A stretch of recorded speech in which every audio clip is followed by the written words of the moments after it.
Assalamualaikum warahmatullahi wabarakatuh.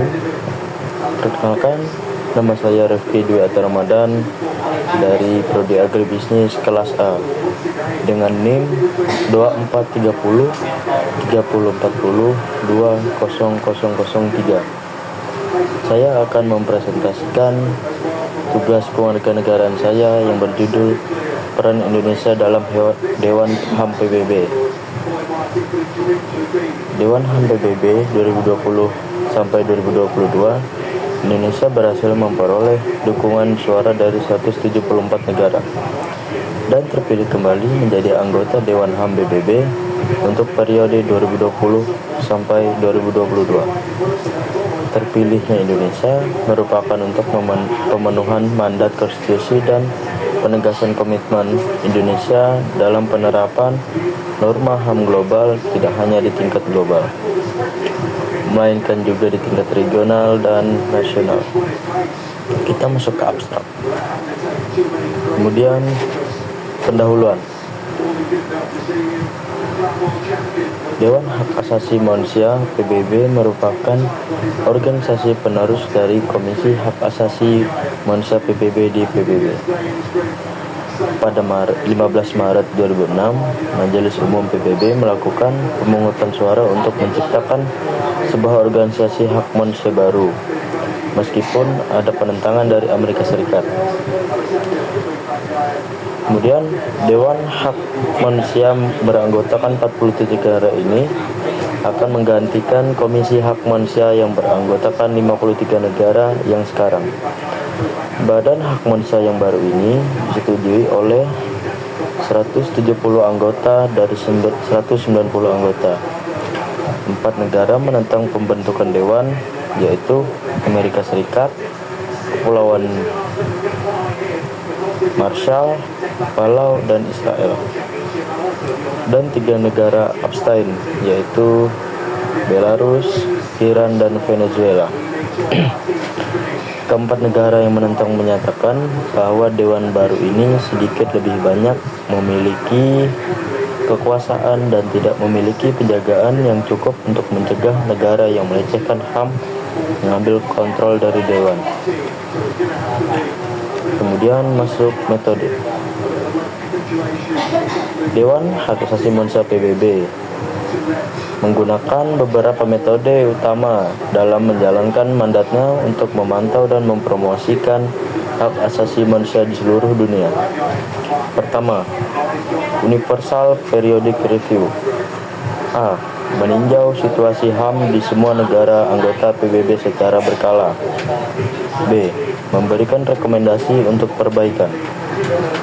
2. Prosedur khusus. Menugaskan pelapor khusus, kelompok kerja, atau ahli independen untuk memantau isu HAM spesifik atau situasi di negara tertentu. 3. Mekanisme pengaduan. Menerima dan menindaklanjuti pengaduan pelanggaran HAM dari individu atau kelompok. 4. Dialog dan kerjasama. A. Menyelenggarakan dialog dan kerjasama internasional untuk mempromosikan HAM. B. Mengadakan sesi reguler dan khusus untuk membahas isu-isu HAM. 5. Penyelidikan dan pelaporan. A. Membentuk komisi penyelidikan untuk menginvestigasi pelanggaran HAM berat. B. Menyusun laporan tahunan tentang situasi HAM global. 6. Rekomendasi dan resolusi. A. Mengeluarkan rekomendasi dan resolusi untuk menangani pelanggaran HAM. B. Memberikan panduan kebijakan kepada negara-negara anggota. Melalui metode-metode ini, Dewan HAM PBB berupaya untuk memastikan perlindungan dan pemajuan HAM secara global, meskipun tidak memiliki kewenangan langsung untuk melakukan intervensi fisik di negara-negara tertentu. Selanjutnya, pembahasan. A. Bidang keterlibatan. Indonesia telah terpilih kembali menjadi anggota Dewan HAM PBB. untuk periode 2024-2026. Beberapa bidang keterlibatan utama Indonesia dalam Dewan HAM PBB meliputi: 1. Peningkatan kapasitas negara-negara dalam mempromosikan dan melindungi HAM, terutama melalui kerjasama teknis dan pengembangan kapasitas. 2. Mendorong dialog intensif antar negara dan kelompok-kelompok kawasan terkait isu-isu HAM. 3. Memperkuat implementasi nilai-nilai universal HAM. 4. Mengangkat kembali perhatian terhadap isu Palestina di Dewan HAM PBB. 5. Membantu mencari solusi untuk konflik di Myanmar melalui perspektif HAM. 6. Mempromosikan kesetaraan gender, perlindungan hak anak dan perempuan, serta hak atas kesehatan dan pembangunan. 7. Mendorong penguatan implementasi Rencana Aksi Nasional Hak Asasi Manusia atau disebut juga RAN-HAM di Indonesia. 8. Memperkuat kerjasama dengan badan-badan PBB dan kantor regional OHCHR untuk meningkatkan kapasitas HAM di kawasan. Indonesia berkomitmen untuk berkontribusi aktif dalam Dewan HAM PBB dan menggunakan keanggotaannya sebagai momentum untuk memperkuat lembaga HAM nasional serta menyelesaikan berbagai masalah HAM di dalam negeri. B. Aktor terlibat. Berdasarkan informasi dari hasil pencarian, beberapa faktor utama yang terlibat dalam Dewan HAM PBB meliputi: 1. Negara-negara anggota Indonesia, Jepang, China, Kuwait, dan negara-negara lain yang terpilih sebagai anggota Dewan HAM PBB. 2. Pemerintah nasional, Kementerian Luar Negeri, negara anggota seperti Kementerian Luar Negeri Indonesia. 3. Lembaga HAM nasional, Komnas HAM dan Komnas Perempuan di Indonesia. 4. Organisasi masyarakat sipil dan LSM HAM. 5. Ahli independen, pelapor khusus, ahli independen dan anggota kelompok kerja yang ditunjuk oleh Dewan HAM PBB. 6. Komite penasihat, berfungsi